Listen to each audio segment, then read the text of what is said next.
Welcome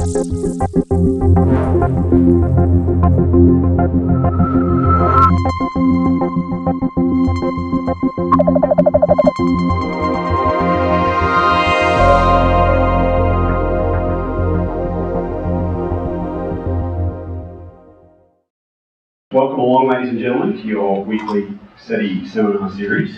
Today we are joined by a SETI Institute PI, Ignacio Mosqueira, and he is going to talk to us today about the formation of outer planet satellites and rings.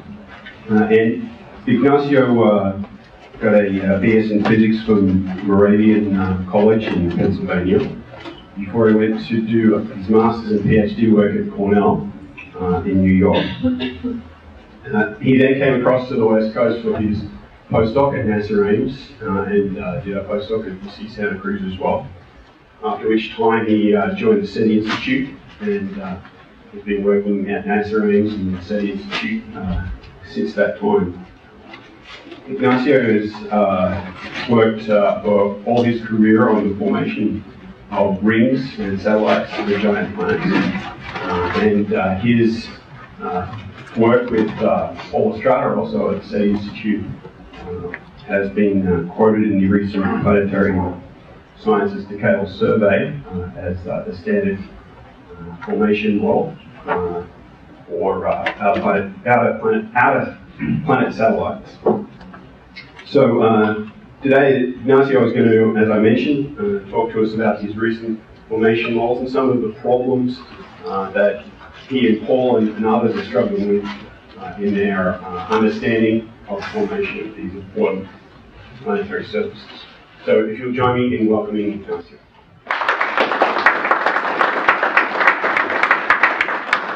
Thank you, Adrian.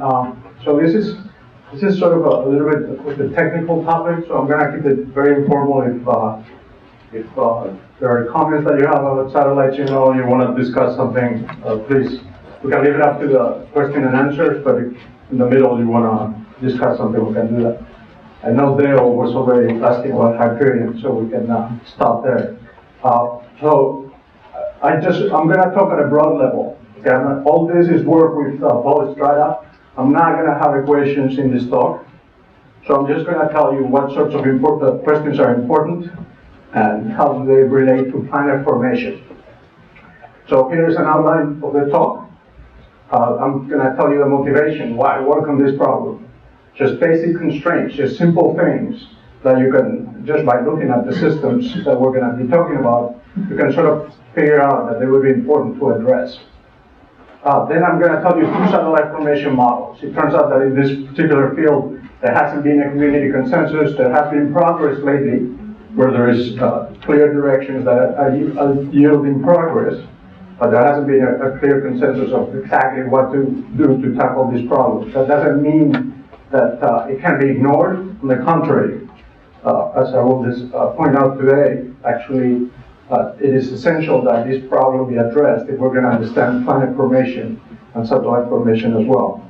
So I'm going to address this in terms, I'm going to give you one very quick, very brief discussion of one key issue that doesn't get talked about too much because it's, again, technical, but it really does control the process of forming planets and also forming satellites in the case where there is a gas disk and you have gas and solids together. Then I'll discuss 4 Cassini observations, quickly run through them if I get a chance, if I don't have to discuss each satellite too long, and then the conclusions. So, as many of you may know, this started with Galileo. Okay, so this is like January 7, 1610, Galileo pointed the telescope at the sky. Galileo at the time was claiming that he had invented the telescope, and he sold the rights to the telescope to the Venetian Senate. Turns out he did not invent the telescope. The Venetian Senate found out too late, and he moved on somewhere else. But the doodles here at the bottom are the first appearance of the satellites of Jupiter, and immediately he recognized what the significance of these satellites was, that they were revolving around something other than the Earth. It took him only a few nights to figure that out because these satellites are so close to Jupiter that they go around so fast that in a few nights you can tell that they're not fixed stars, are actually going around the planet. At the top of the little squigglings there is actually a proposal. Okay, so what he's doing is he's asking for money from the prince. And you can tell that he was a genius because he figured out what to do.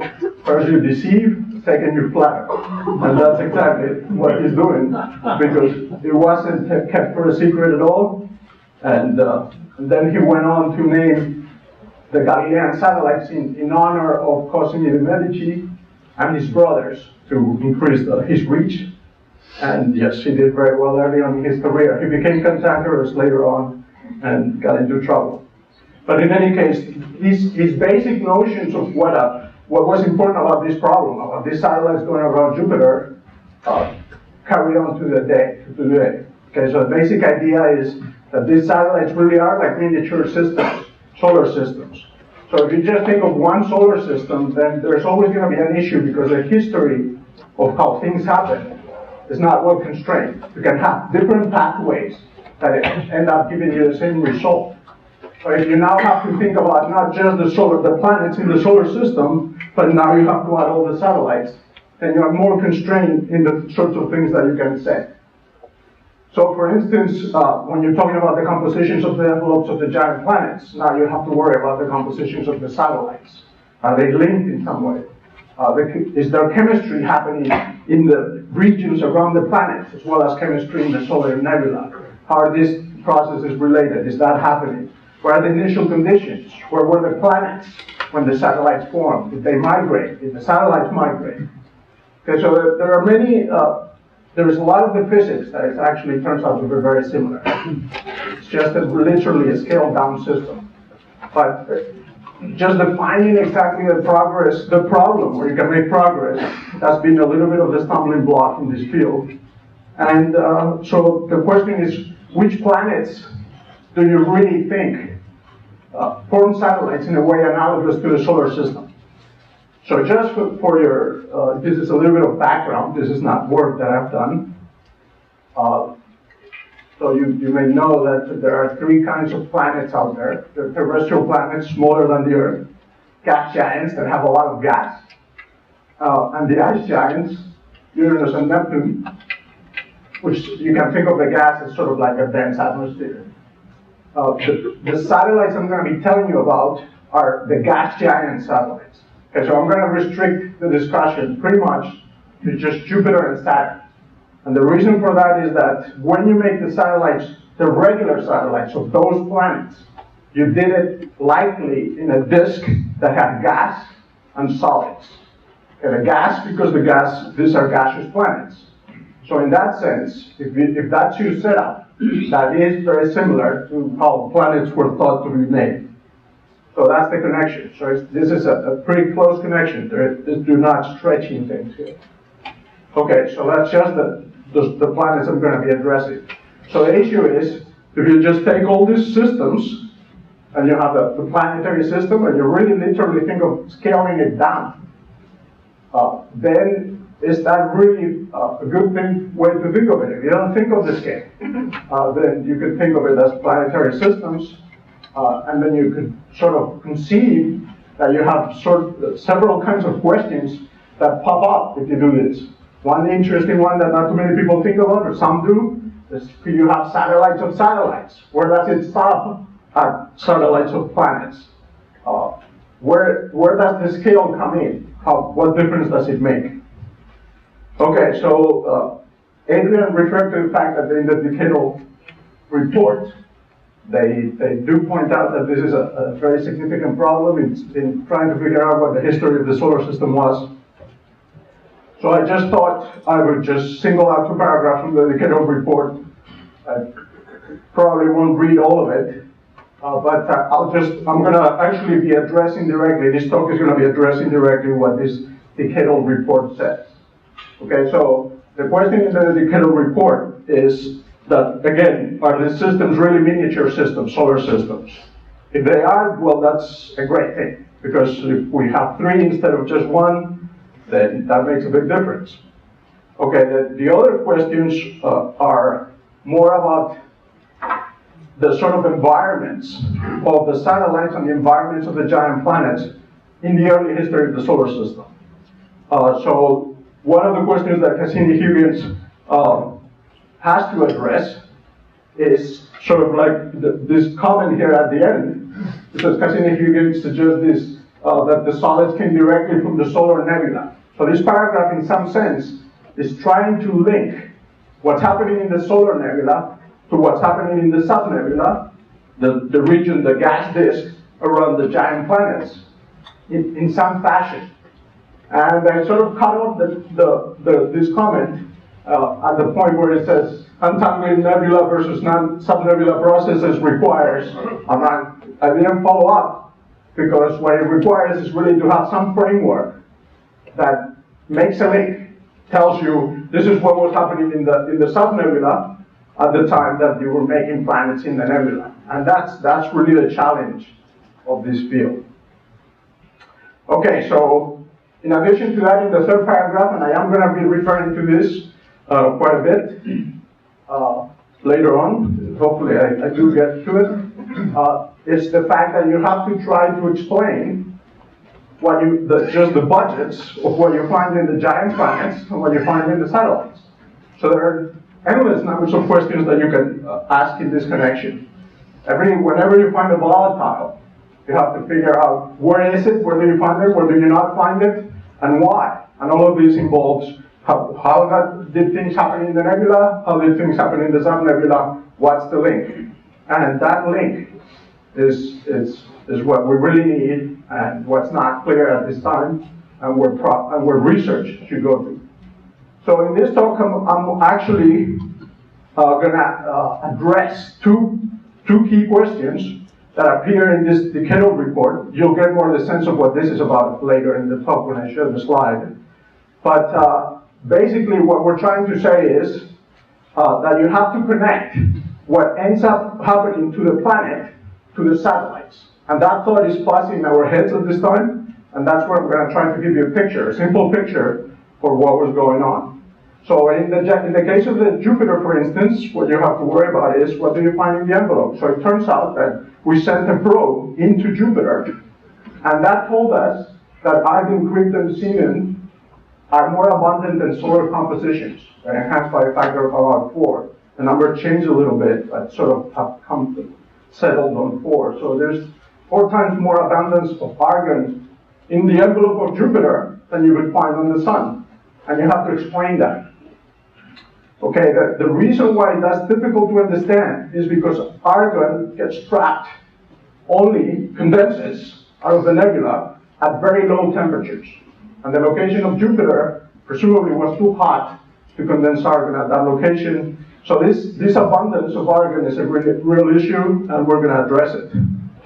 And then on the second part, I'm also going to address sort of like a model that connects Cassini, the observations from Cassini-Huygens, to the process in the nebula.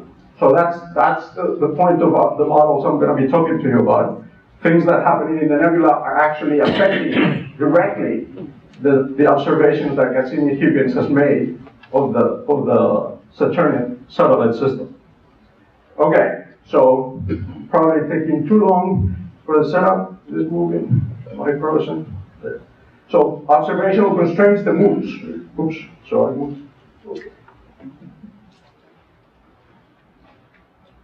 Okay, so the moons.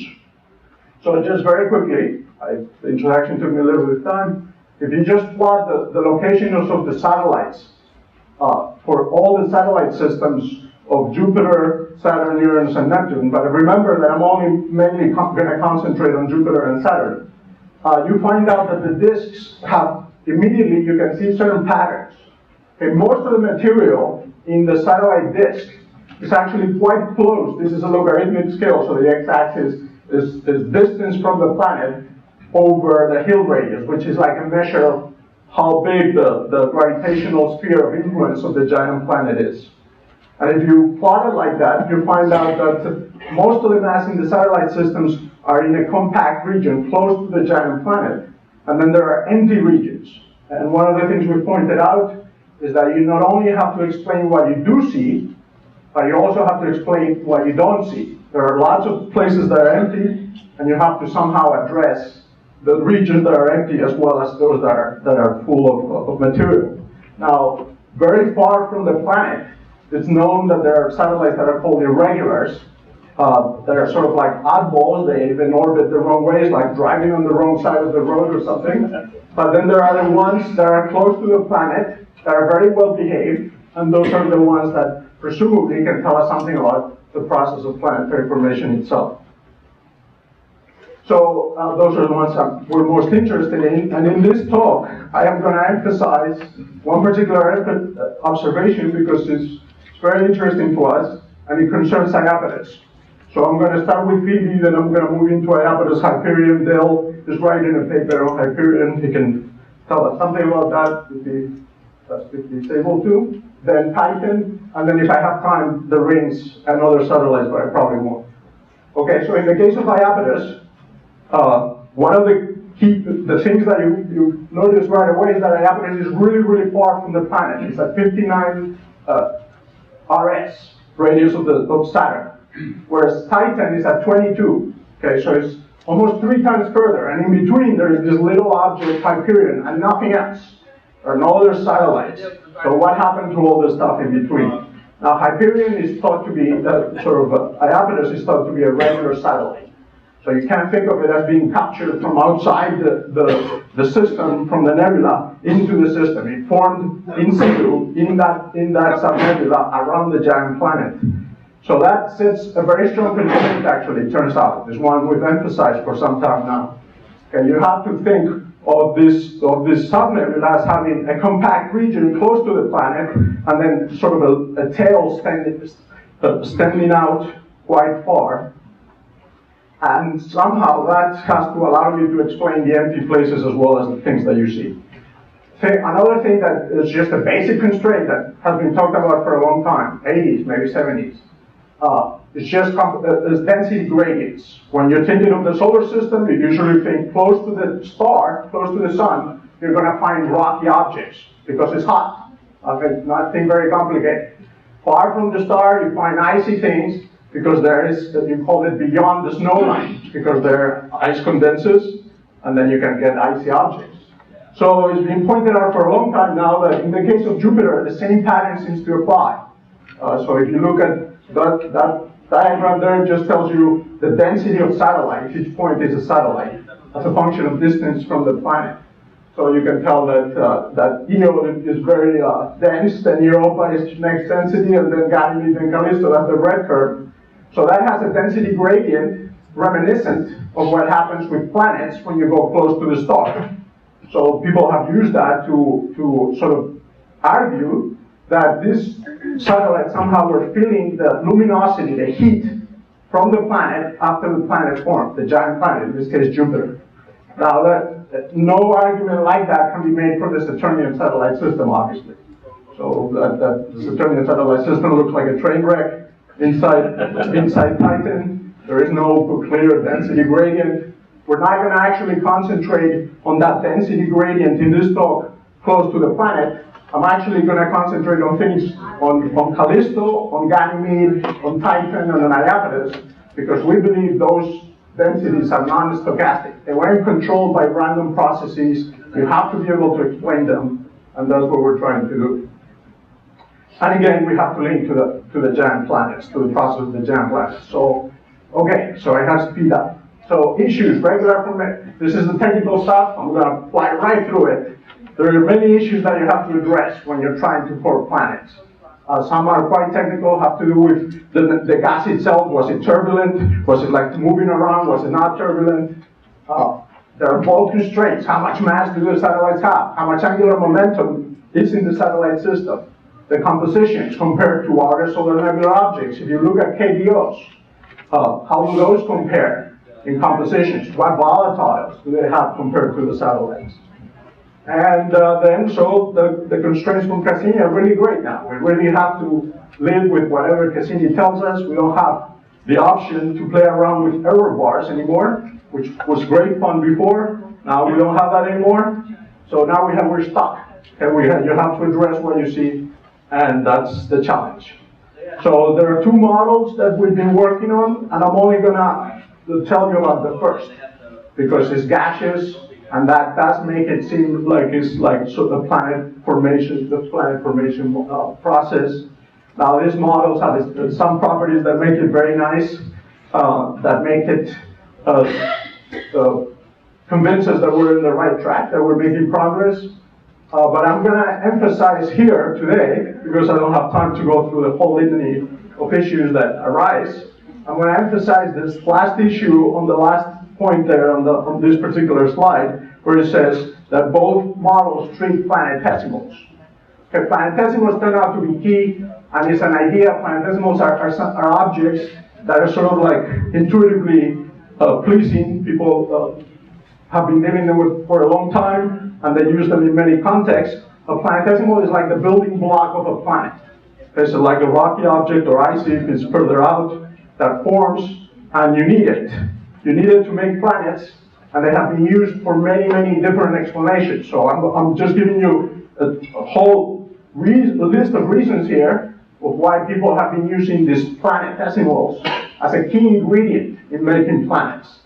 And these planetesimals actually contain in them the volatile inventory that you're going to end up needing for the giant planets, and then you're going to end up needing for the satellites.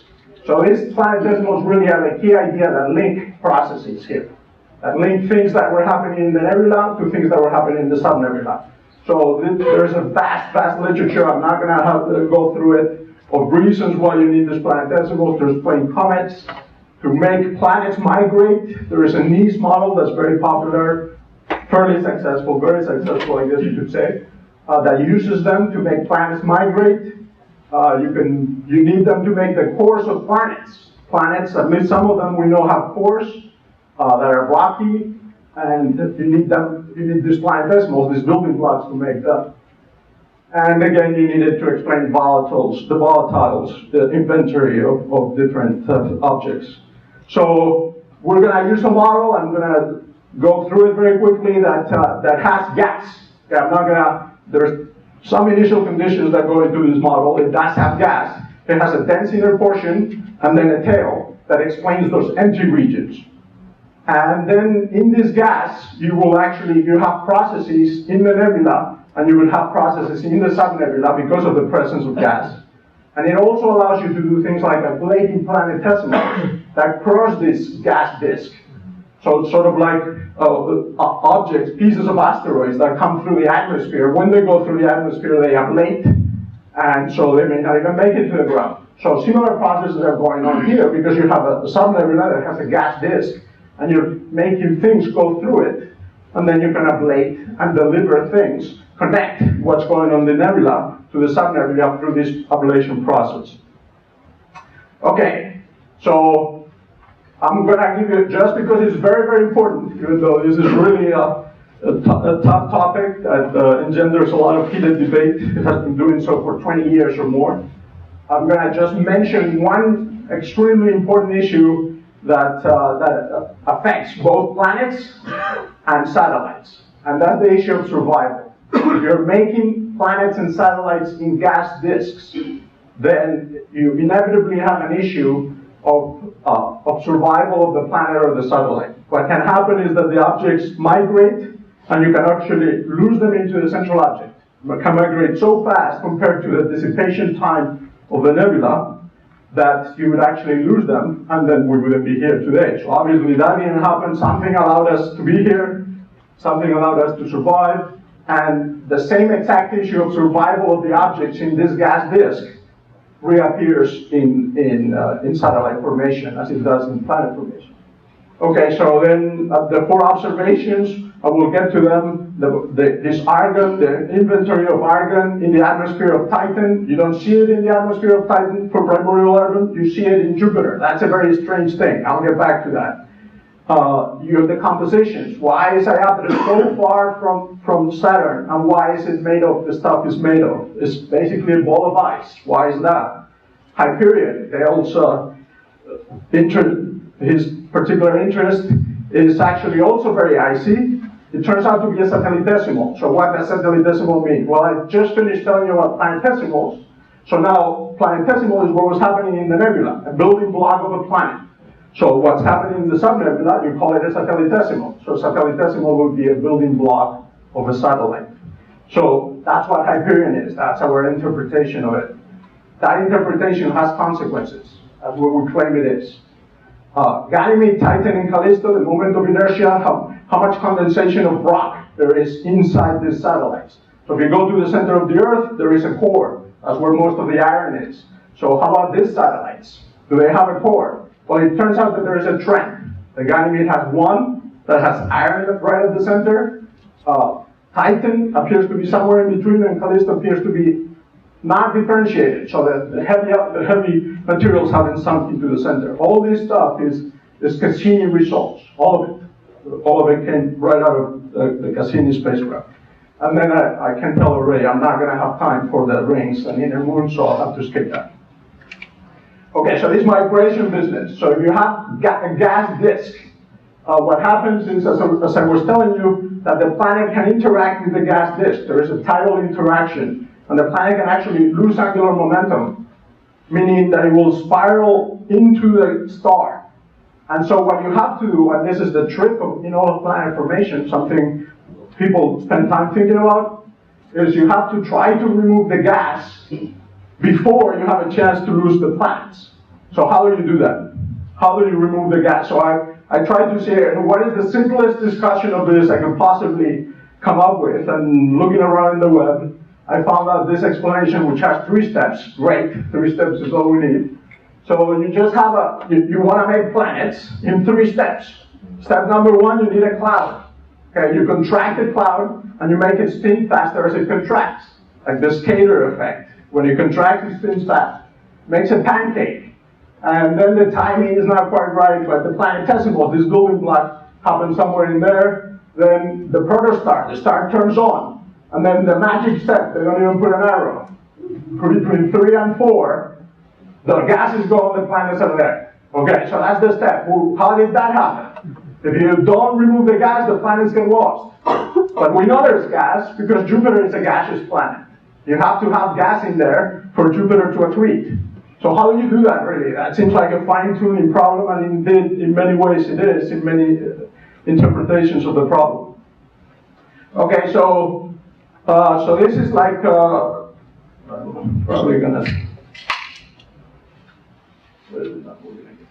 there. So this is like a sort of like just a pictorial representation of this, an evocative picture, and there, that's 3 to 4, just like that. So what happened in 3 to 4, you had a disk with the planetesimals, and now in this interpretation of what the answer is, which is not favored anymore, but it was at one time, what happens is that the star itself blows away the gas close to itself by just the solar wind, or what have you, and lo and behold, you end up with the planets, and the planets are safe, because now there's no more gas, and there's no gas interaction, and so you don't lose the planets to the central object, which is great.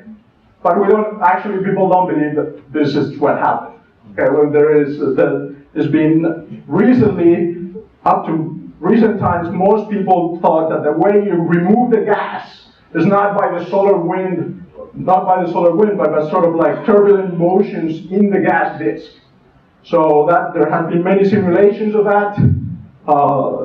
If the gas is sufficiently ionized, then it is known that there is something called MHD turbulence, which involves the magnetic field. So the magnetic field acts like a tension between fluid elements, and that can lead to an instability, and that makes these turbulent motions in the gas disk. And what that allows you to do is it allows you to spread the disk and send most of the gas into the star. And hopefully, again, you do this in a way where the planets survive. Okay, there is a problem with this. The problem is, has many aspects to it, but it turns out there are many problems with this idea that all disks, all Keplerian disks around stars and planets, are turbulent. The reason is because they're not sufficiently ionized for the magnetic field to couple to the fluid elements. So that it's not clear that this is actually the actual solution for a number of reasons. Again, this is technical, so I'm just gonna go through this quickly and tell you that there is a possible alternative. Okay, so this is just a list of problems with this turbulence idea, that you remove the gas in just the right way to allow the planets to survive using turbulence of the disk. Okay, and for that to happen, actually, you need ionization levels that only work in certain regimes. So you need something for the solar nebula itself. And what happens, actually, turns out, is that the problem becomes much, much worse for the subnebula, because the subnebula actually has more gas density. It's more, the gas is in a smaller region, and so the surface density is much higher, and that means that there is less coupling to the magnetic field, so it's not like a plasma or anything like that. You only need weak field ionization, but still, even that weak ionization is probably not present in the subnebula. So we can't do turbulence. It appears very, very hard to do in our problem. So what is the solution? So one particular solution that we've sort of been pushing for is that planets and satellites open gaps in the gas disk, and they survive that way. Okay, so if you manage to have the planet or the satellite push the gas aside and clear a lane, and on top of that, if the gas disk is not turbulent, then it is possible to remove the gas by some other means and have the planets and the satellites survive. So that is the basic idea. It would be something like this. It would look something like this, where you have the star, the disk, and then the planet has cleared the lane, and then there is another disk around the planet. Okay, so if the gas is not turbulent, then this would allow for planet survival. Okay, so planet survival and satellite survival as well. Okay, so now the observations. And this is where I'm going to make contact with Cassini and all the observations from Cassini and give you an interpretation, a point of view on how to think of these observations, what they mean to us. So the Galileo probe went through, as I mentioned before, we had a probe that went through the atmosphere, the envelope of Jupiter. Okay, it sampled what's in there for us. And it made a remarkable discovery at the time. Now it's sort of accepted, it's bandied about, many people refer to it. We still need an interpretation of what it's telling us. And that's the heavy elements in the envelope of Jupiter are enhanced by a factor of about 4 times solar. So argon, krypton, xenon, carbon, sulfur. And the delivery we're thinking, the common view is, not just us, is that these elements, this argon, for instance, I'm going to just focus on one, just for simplicity. This argon, for instance, came in the planetesimal and was deposited in the envelope of the giant planet with this planetesimal. But there is a big wrinkle here, because we find that argon is enhanced in the atmosphere, in the envelope of Jupiter, but the same primordial argon is depleted, is present at a very, very low level in Titan's atmosphere. So Jupiter obviously was in a hotter place in the solar nebula than Titan was. So it's difficult to think of how do you manage to get this argon, which is a volatile that only condenses at very, very low temperatures, and how can you manage to deliver that to Jupiter, which is in a hot place of the nebula, and not deliver it to Titan, which is in a warmer place. Okay, so here is the basic picture. The delivery is by planetesimals. The planetesimals carry in them this inventory of argon. I'm just going to focus again on argon. And when the dynamics of the planetesimal make it go into the planet, kind of like Shoemaker and Levy went into Jupiter, well, these planetesimals are doing similar things. They're going into the planet, and then they deliver the content of argon. So where did these planetesimals come from? So here is the nebula picture. And again, I'm going to make the connection to the subnebula. This is the problem with this whole issue of satellite formation. There are many pieces to this problem. There is no way around that. It involves all of these things. Okay, so when you're talking about the nebula, now I'm on the nebula, around the star, around the sun, then a very simple picture of what's going on here, what could be going on here, is that the size of the disk, of the nebula disk, is at first much, much larger than the region where you now find planets. Okay, so you start out with planetesimals that originate from far away, 40 AU, further than that. And when they're that far, they're small. And when they're that far, they are in very cold regions of the disk. And when you have a planetesimal that is that small, then actually can migrate really fast by gas drag. What is this gas drag? Well, it turns out that the gas component is actually not going at Keplerian speeds because there is a pressure, a gas pressure. And so the planetesimal, as it's going around the star, orbiting around the star, feels a headwind. So it's going into gas. It's like there is a wind against it. And as a result, it drags and it migrates. It loses angular momentum and migrates into the star. So when it's sufficiently small, it can do that very quickly. So you can get these objects, these planetesimals, these building blocks, from 30 AU to much closer in short time, 10 to the 3, 10 to the 4 years, or meter-sized planetesimals. Jeff has worked on this, Jeff Cassini. So then it can trap this volatile, very volatile species far away and then come closer and then go through the planet and deliver it to the planet. Great, so what's the connection to satellites? So you just have to add one more layer. There is some debate on the other layer, but now we need another one, okay, because we need a connection to satellites. So the connection to satellite would be that now you have these planetesimals, and you have to deliver that mass not only to the envelope of the giant planet, but also to the disk around the giant planet.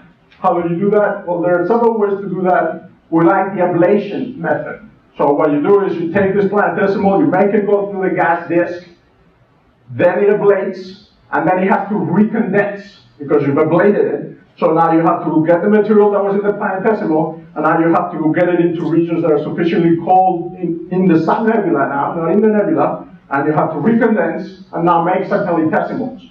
So you're building another layer on the layer that we had before. And what you do is then you have to think, well, now in this little miniature solar system, will you in fact condense or not condense this species? So the question is, was it hot enough, was it too hot at the location of Saturn to retrap argon?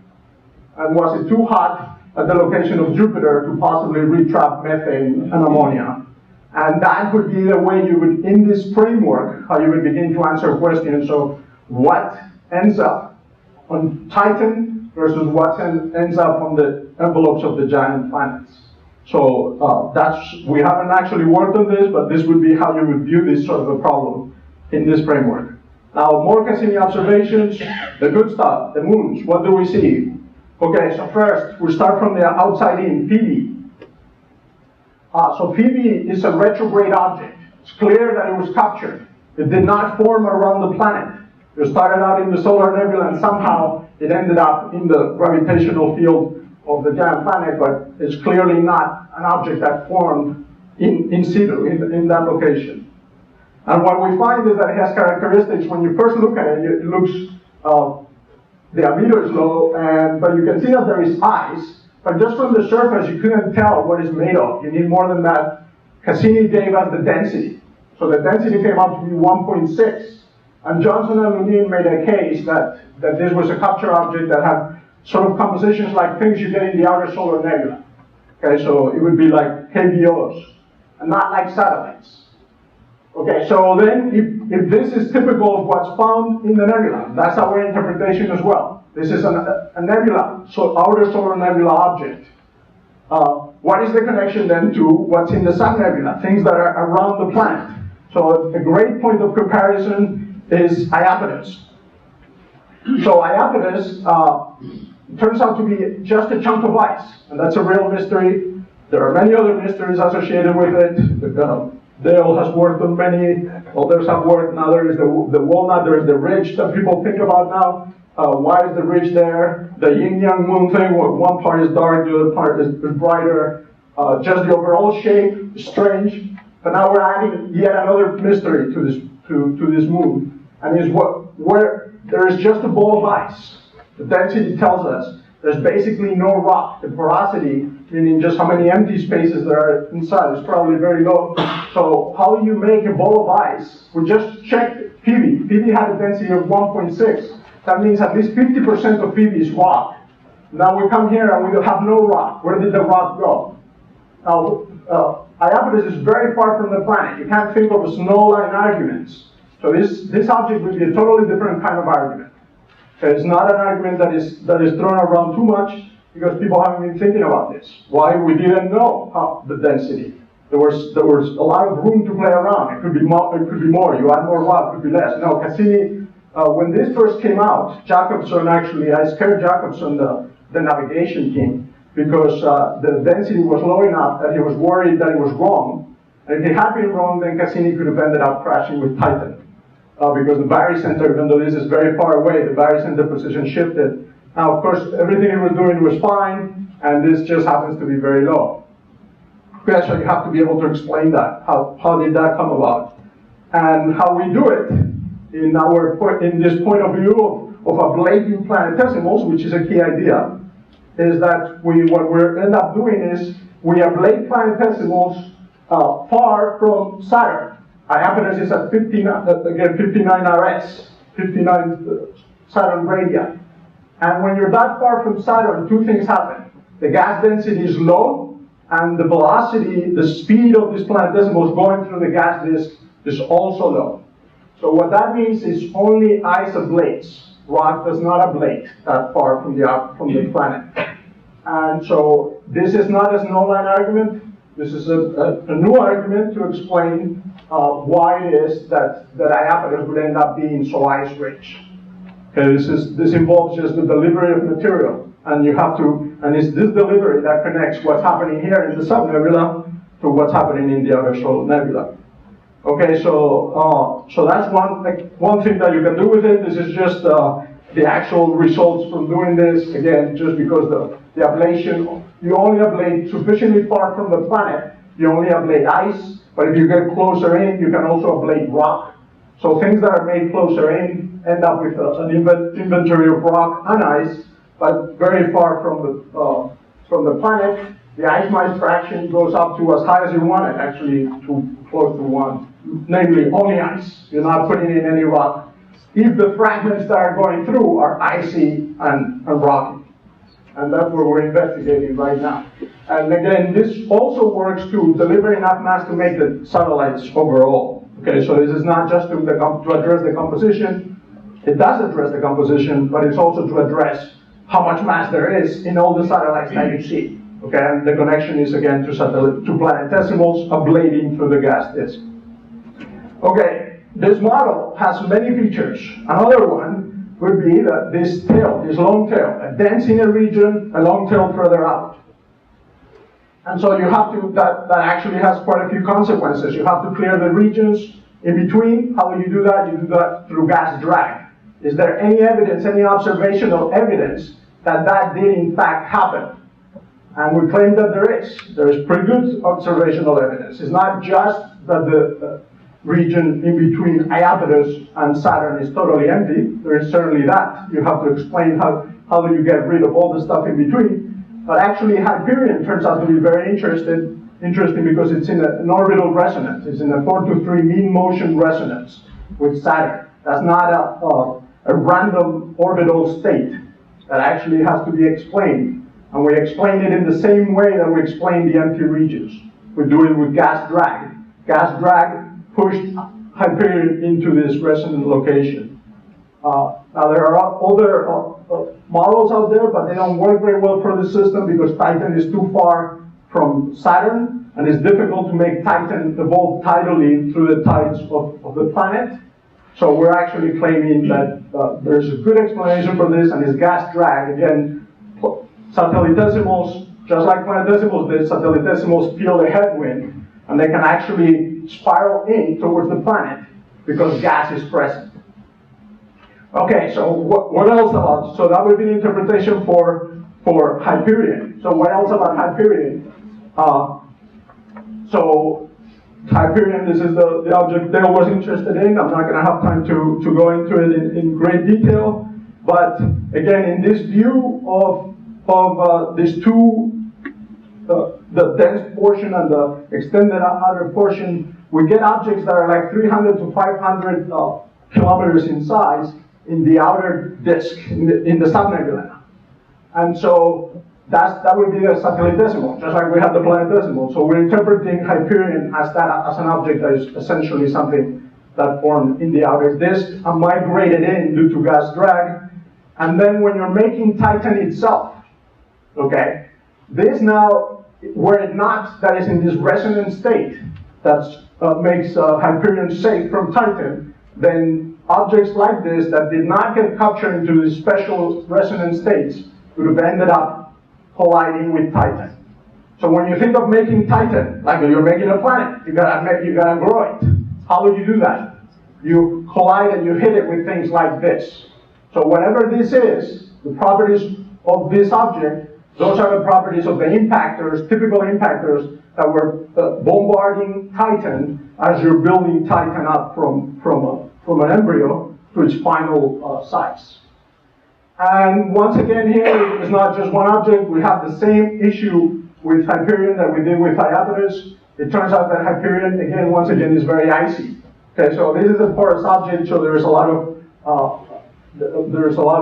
it's not, you can't think of it like compacted, but even the density is so low that even if the porosity is high, this object would still be almost all ice, once again. So, once again, we would explain it the same way we did for Iapetus, that there's ablation, and the ablation delivers preferentially icy materials.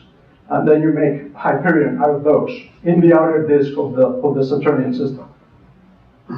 Okay, so that would be our interpretation. There are many, many other puzzles. Dale, I'm sure, is working on a ton of them. You know, the shape, it looks like a fragment of something bigger. The craters, why do they look the way they do? The dark spots, how did those come about? Those are all things Dale worries about.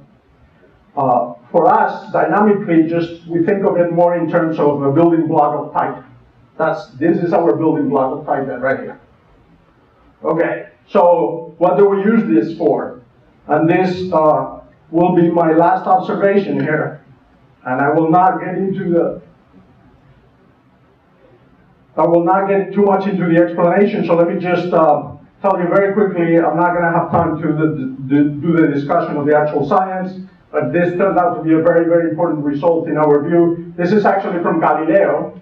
From Galileo, we knew, or we suspected actually, that some satellites actually have a core. So when you're making them, you have to do it in a way that you make a core, like the Earth has a core, has iron at the center. But it turns out that Callisto does not appear to have one. This was a real mystery. The term of the Ganymede-Callisto dichotomy reappears in many, many publications after this. It was actually before this, they were already worrying about the Ganymede-Callisto dichotomy. So the bottom two satellites are Ganymede and Callisto. So Ganymede has a core, Callisto does not have a core. So hence the Ganymede-Callisto dichotomy. How do you explain Ganymede having this core but Callisto not having it without sort of like choosing your parameters very carefully? And what Cassini has told us is that it's not a dichotomy, or that's our interpretation of this situation. It's not a dichotomy at all, but it really is a trend. And the reason why we think that's the case is because Titan actually falls right in between in the degree of central condensation. The moment of inertia tells you that. How much of a core does it have, essentially? And these satellites are very similar, so the comparison is actually very good. They have the same compositions, almost the same sizes. Titan has an atmosphere because it has more volatiles, but overall the bulk properties of these three satellites are very, very similar in many respects. So this is not a random. I would argue this is a well-posed problem, essentially. It's something that you have to really address. And what turns out to be the case is that it appears that there is a sequence where Callisto does not appear to have a core, Titan is somewhere in between, and Ganymede has a central core, and it has actually iron in the core.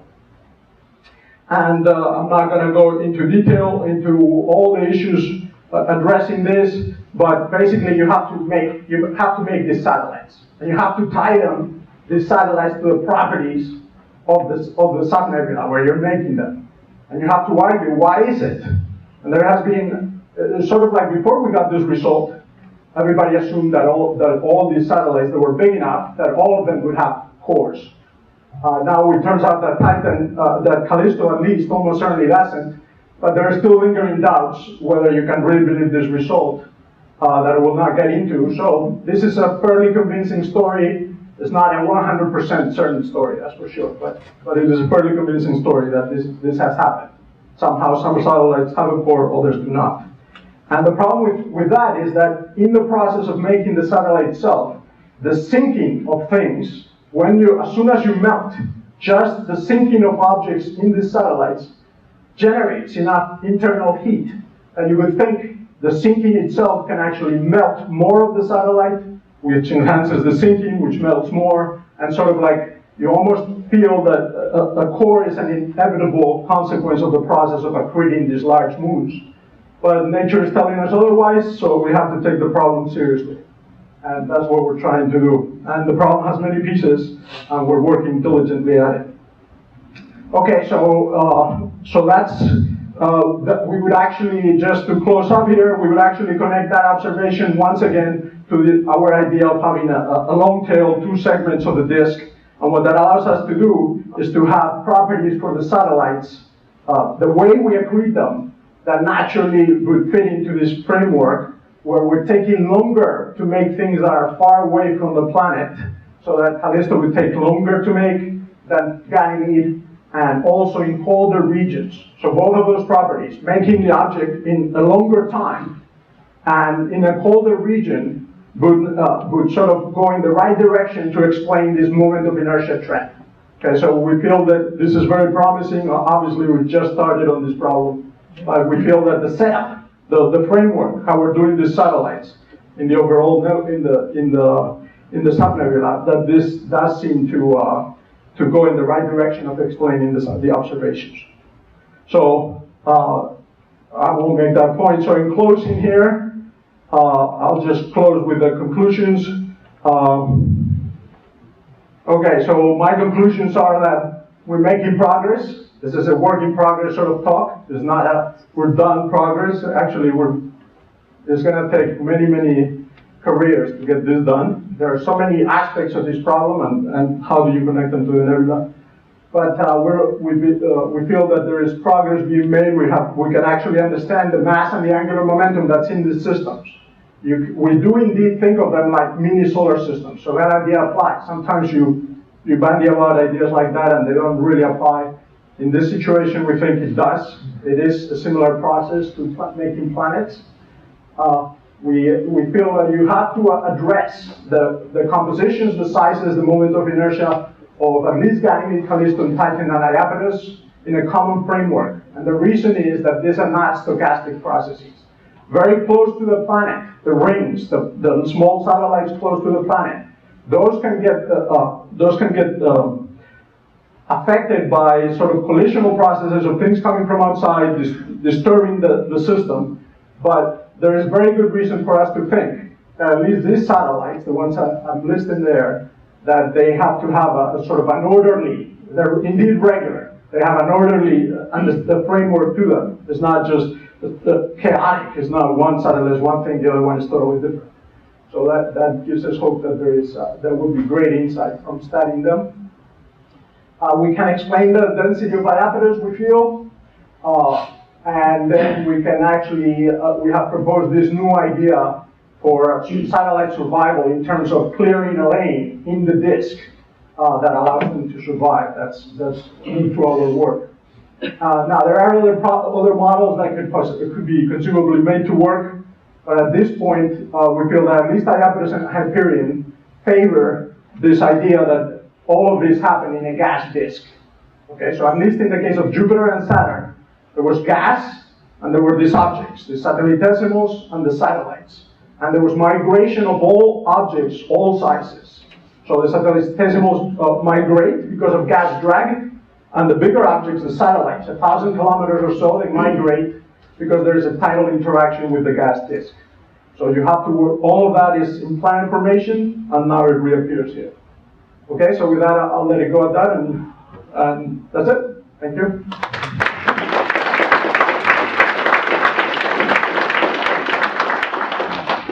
Ignacio, could I just kick off the questions? In a gas-free model, how do the proponents of a gas-free model suggest that the planet is free? Right. So if the entire field is hampered by this idea of turbulence. If we don't have a source of turbulence to keep the disk turbulent, so we don't know how to dissipate the gas disk in the subnebula. So if you decide that you don't care, so what? We don't know. We'll find something. Okay. If you decide that's your assumption, I'm not going to be bothered trying to learn turbulence. I don't know it. I don't want to know it. If that's your angle, then you can choose anything for the gas surface density. So what most people do is they choose whatever can explain the observations just so. Okay, so you put a little bit of gas, enough to clear regions, but not too much that you lose everything. That's sort of like the game. Let's play.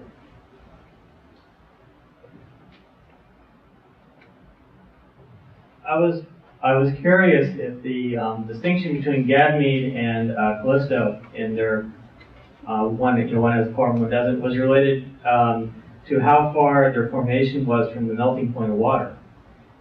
In the sense that Ganymede was a lot closer to the melting point of water. Maybe when you actually can melt, when things collide as Ganymede's forming and they actually melt, they can actually melt in water, so maybe that helps sinking of rock, and then maybe in the case of Callisto where you just had a lot of mushy, slush.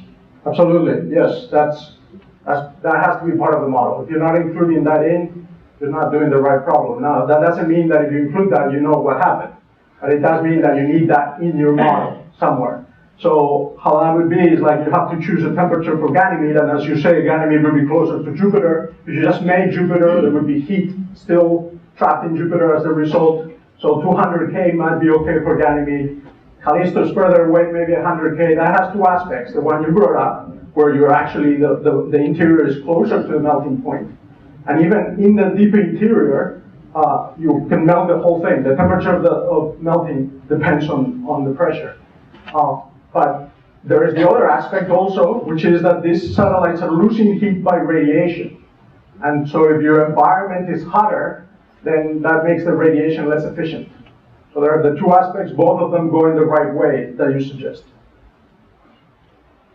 Yeah?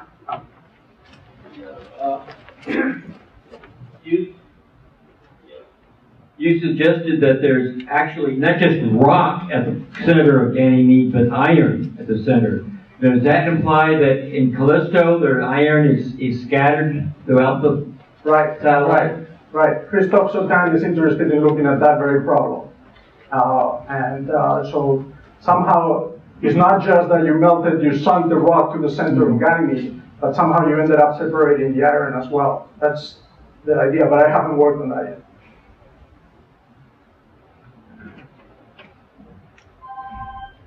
Ignacio, you mentioned that I worry a lot about Hyperion, and that's right, I do. The idea I'm exploring at the present time with Brad Dalton, based on our analysis of Cassini spectra and images, is that Hyperion, which as you note is very underdense and porous, is in fact a fairly well-preserved planetesimal, satellitesimal, preserving original solar nebula material from roughly that heliocentric distance. Because it's made mainly of ice, some combination of water and carbon dioxide, in which is entrained a lot of apparently carbonaceous dust. And it's rapidly sublimating. Evaporation of the ices, which produces a very characteristic surface texture, different from the ordinary impact kind of texture. And so the question I kind of come to this presentation with is there any way possible that it really is a more or less unaltered, preserved object that accreted in the outer solar nebula and somehow got trapped by Saturn without ever getting melted or too badly beaten up? Okay, let me suggest there is the idea. I'll just state it in a very oversimplified way, but there's this idea, if you just think of comet inventories of things, that you can think of the satellites as is essentially a similar vein. The point I have been trying to stress here is that Iapetus, while it may have volatiles, that at least it doesn't have rock. So it's not a comet, as you know, We don't know of any comets that are depleted of rock. And Hyperion, once again, it looks like it has some of the same stuff, sure. But once again, a density of 0.5, that's low, even with a lot of porosity. So it's not easy to put a lot of rock in Hyperion. Now you can put a lot of the other stuff that you find in the other solar nebula. Okay, so it's not, we say no. We would say it's not pristine in that sense. So I would give you two scenarios, and we have one that we prefer clearly. I would give two scenarios. The scenario I pointed out further here of ablating material, planetesimals, that's what would be like the primordial comet. It's not even one of the later generations of comets. You have one of these primordial planetesimals, maybe made in the first million years of the solar nebula. They ablate, and then you have to recondense in the subnebula. Whatever you manage to recondense, you incorporate it into the satellitesimal. Okay, so that's one. The other possibility is to have some kind of impact onto Titan. Titan is eccentric, slightly inclined. That launches material. That material would be preferentially icy because the mantle of Titan is preferentially icy. So you could think of making Hyperion in some fashion that way. Just an impact, you send debris, you reaccrete out of that debris. Thank you. Ignacio, you use the word ablate a lot, and for those who aren't in the planet formation field, like Sure. yourself, can you explain what you really mean by that? Yes, so it's not that, actually there's, when you see a shooting star, what is a shooting star? It's not a star, right? It's just a little piece of object that came from the sky, and then it went through the atmosphere and it burned up in the atmosphere. So every time I said ablation, that's a fancy word for burning up through the gas, okay?